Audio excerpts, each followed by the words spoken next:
नमस्ते, good morning, welcome to my YouTube channel simple learning. अगर आप पढ़ना चाहते हैं क्लास 7 का मैथ तो मेरे चैनल को सब्सक्राइब जरूर कर लें और बेल आइकन को प्रेस कर दें ताकि इंस्टेंट वीडियो अपडेट आपको मिलता रहे। यहां पे आपको मिलेगा क्लास 7 के मैथ का full syllabus beginning to end, step by step. तो अगर आपको वीडियो पसंद आए तो लाइक करना ना भूलें और अपने दोस्तों के बीच में शेयर करना भी ना भूलें। और अगर आपको कोई दिक्कत हो तो कमेंट बॉक्स में कमेंट। तो चलिए शुरू करते हैं। सबसे पहले हम लोग बात करेंगे नेचुरल नंबर के बारे में।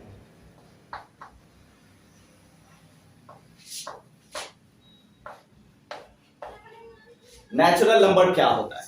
Counting numbers are known as natural number. So examples 1 2 3 4 5 dot dot dot, इसको हम लोग कहते हैं नेचुरल नंबर। नेचुरल नंबर के बाद दूसरे नंबर पे हम लोग बात करेंगे होल नंबर।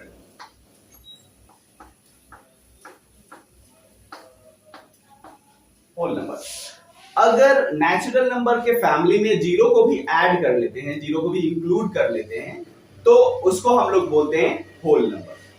तो अगर हम एग्जांपल ले लें होल नंबर का, तो होल नंबर शुरू होता है 0 1 2 3 4 डॉट। तो ये हो गया हमारा होल नंबर। नेचुरल नंबर और होल नंबर डिफरेंस बस इतना ही है कि नेचुरल नंबर के फैमिली में अगर जीरो भी एडेड हो गया तो हम लोग इसको बोलते हैं। तीसरे नंबर पे है हमारा इंटीजर। अगर इंटीजर की हम लोग बात करते हैं तो यहां पे हम natural number, negative natural number और जीरो तीनों को अगर मिला दें तो हमारा बन जाता है integer.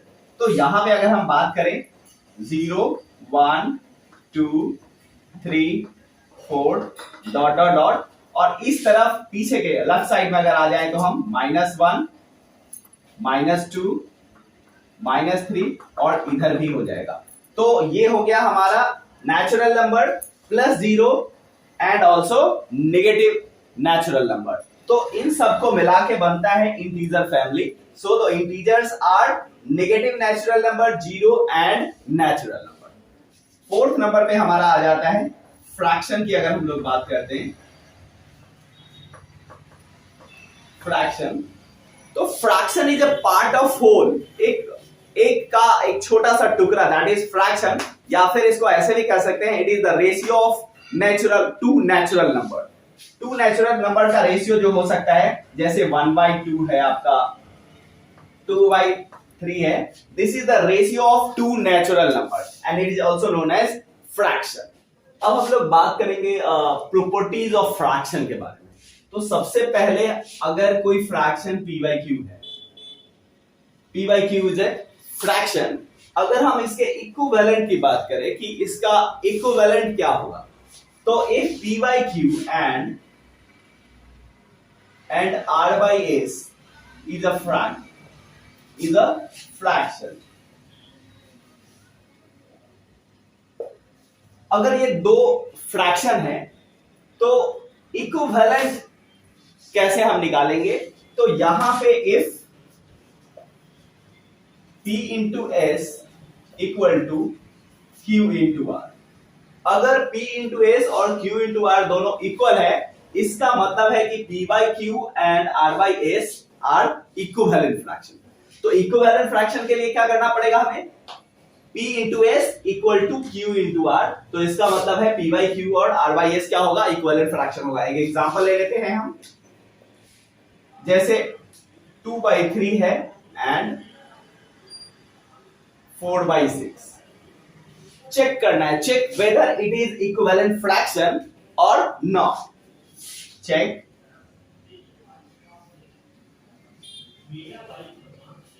whether it is equivalent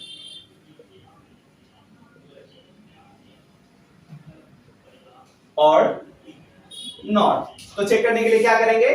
अगर सपोज करते हैं p/q और ये r/s है, तो क्या करेंगे? p into s। So 2 into 6 equal to 3 into 4, 12 equal to 12।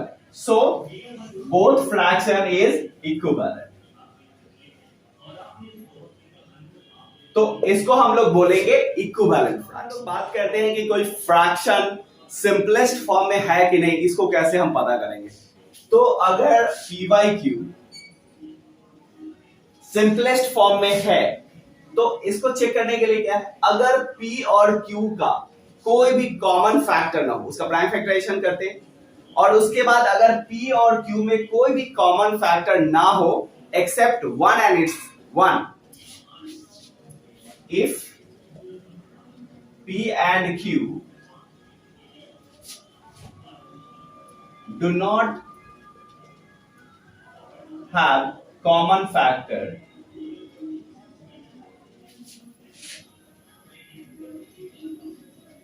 other than 1, then p by q, then p by q is in lowest term.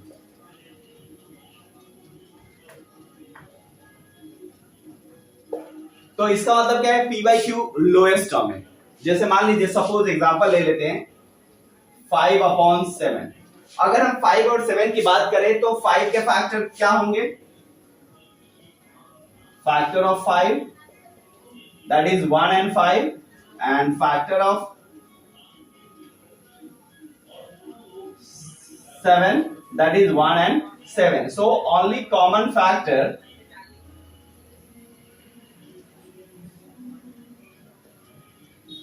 equal to 1.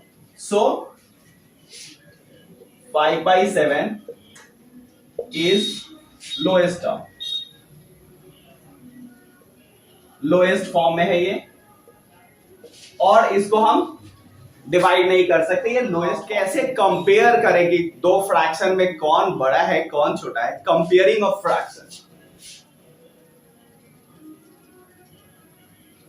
Compare the fraction.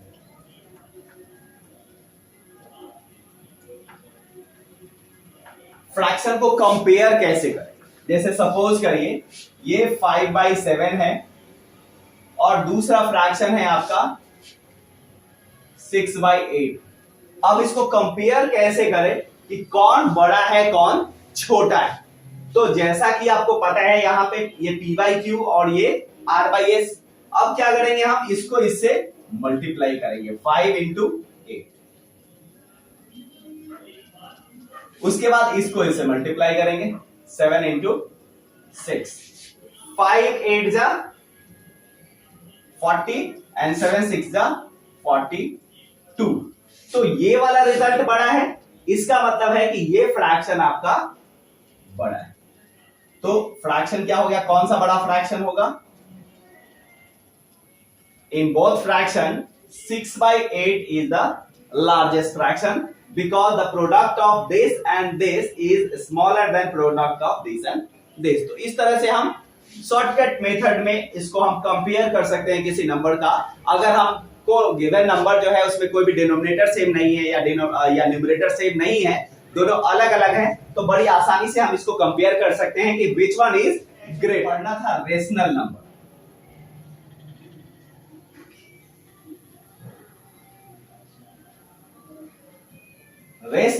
Rational number क्या है ये हमें पढ़ना था। तो rational number होता क्या है, तो any number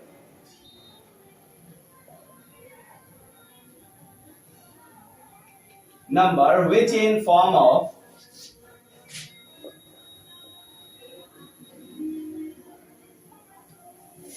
p by q, where p and q are integer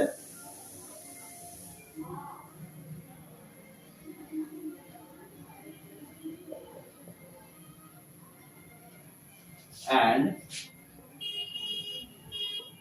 q not equal to 0।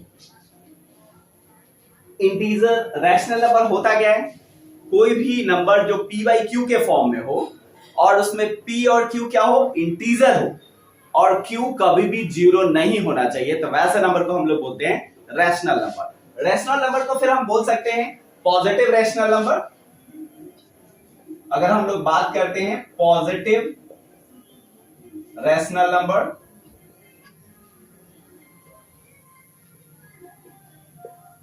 तो एग्जांपल में हम लोग ले सकते हैं जैसे -3/-4। यहां पे क्या है, माइनस माइनस कट जाएगा तो ये प्लस ही होगा, so it is a positive rational number. या फिर अगर 4/3 है, 5/6 है, these are positive rational number. दूसरा है हमारा नेगेटिव रैशनल नंबर।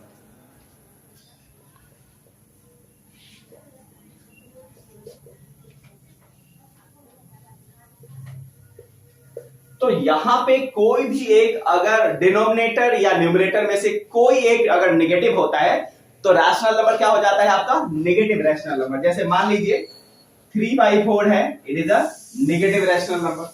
या फिर आपका 4/-5 है, ये भी नेगेटिव रैशनल नंबर।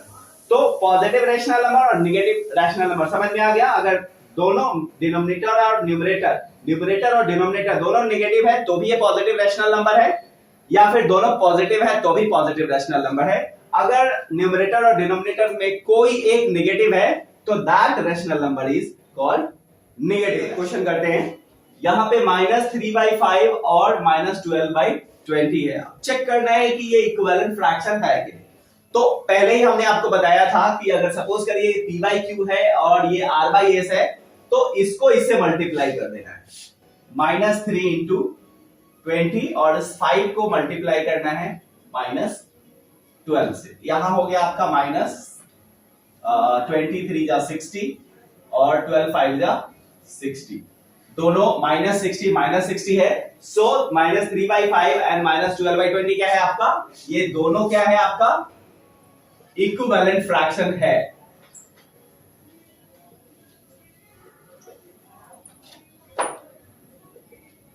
तो इस तरह से आप चेक कर सकते हैं कि इक्विवेलेंट फ्रैक्शन अगर दो गिवन है आपको, दो फ्रैक्शन गिवन है तो इसमें आप पता लगा सकते हैं कि इसमें कौन इक्विवेलेंट फ्रैक्शन है या फिर। अब हम लोग निकालते हैं इक्विवेलेंट फ्रैक्शन। जैसे अगर कोई भी क्वेश्चन गिवन है, मान लीजिए 5/3 गिवन है, एक फ्रैक्शन गिवन है।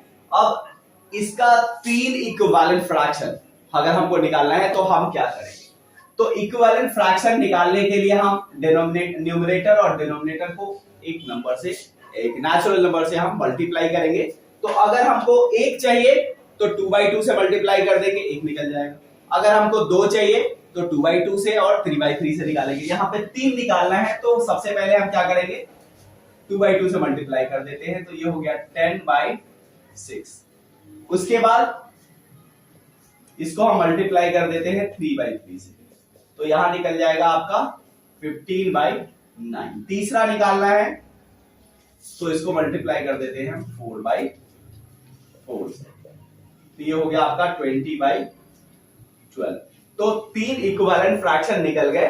5/3 के 3 इक्विवेलेंट फ्रैक्शन निकल गए। क्या हो गया आपका 5/3, 10/6, 15/9 एंड 20/12। तो इसके 3 इक्विवेलेंट फ्रैक्शन आपको मिल गए। तो इस तरह से हम किसी भी फ्रैक्शन का इक्विवेलेंट फ्रैक्शन निकालते हैं। हम एक क्वेश्चन करते हैं जिसमें आपको गिवन है 3/5 एक फ्रैक्शन दिया हुआ है और यहाँ पे इसका एक इक्विवेलेंट फ्रैक्शन लिखना है जिसका न्यूमरेटर आपका -21 होना चाहिए। तो इसके लिए -21 न्यूमरेटर हो, इसके लिए एक रफ वर्क कर लीजिए। आपको -21 को न्यूमरेटर से डिवाइड कर दीजिए, आंसर इज -7। तो इसका मतलब है कि 3/5 को अगर हम -7 से मल्टीप्लाई कर दे, ऊपर करेंगे मल्टीप्लाई तो नीचे भी करना पड़ेगा, तो इसको हमको मल्टीप्लाई करना है -7 से, तो ये हो गया आपका -21 और ये हो गया -35। तो यहां पे न्यूमरेटर हो गया -21। हमने 3/5 का इक्विवेलेंट फ्रैक्शन लिखा जिसमें न्यूमरेटर कर दिया हमने -21। यही क्वेश्चन में पूछा जाना। तो इस तरह से 3/5 इक्वल टू -21/। एक दूसरा क्वेश्चन करते हैं हम लोग, express 4/-7 as rational number with denominator 84। अब यहाँ पे क्या करना है हमारा, 4/7 एक रैशनल नंबर है और यहाँ पे डिनोमिनेटर को हमको 84 डिनोमिनेटर को क्या करना है 84 करना है। तो इसके लिए क्या करेंगे, यहां भी एक रफ वर्क करना पड़ेगा आपको। आप क्या करेंगे 84 को डिवाइड कर दीजिए -7, तो 7 से इसको कट करेंगे 1 जा और फिर 14 हो गया तो 7 2 जा, तो रिजल्ट क्या आ गया आपका -12, रिजल्ट है -12। अब क्या करना है आपको -7 को मल्टीप्लाई करना पड़ेगा -12 से, तो ये क्या बन जाएगा 84। तो यहां पे हम क्या करेंगे 4 बाई -7 इसको मल्टीप्लाई कर देंगे -12 बाई -12, तो ये क्या हो गया 12 4 जा -48 ऊपर हो गया और नीचे माइनस इंटू माइनस प्लस 12 7 जा 84। यहां पे क्या हो गया आपका डिनोमिनेटर क्या हो गया 84, डिनोमिनेटर हो गया हमारा 84। ये 4/7 का इक्विवेलेंट फ्रैक्शन है जिसमें डिनोमिनेटर 84 है, तो हमारा क्वेश्चन सॉल्व हो गया। तो चलिए वर्कशीट 1 और 2 के क्वेश्चंस आप करिए और उसके बाद इसमें कोई प्रॉब्लम होता है कमेंट बॉक्स में जरूर लिखिए, फिर अगले वीडियो में हम उसके बारे में आपसे डिस्कस करेंगे। तो चलिए ओके बाय बाय।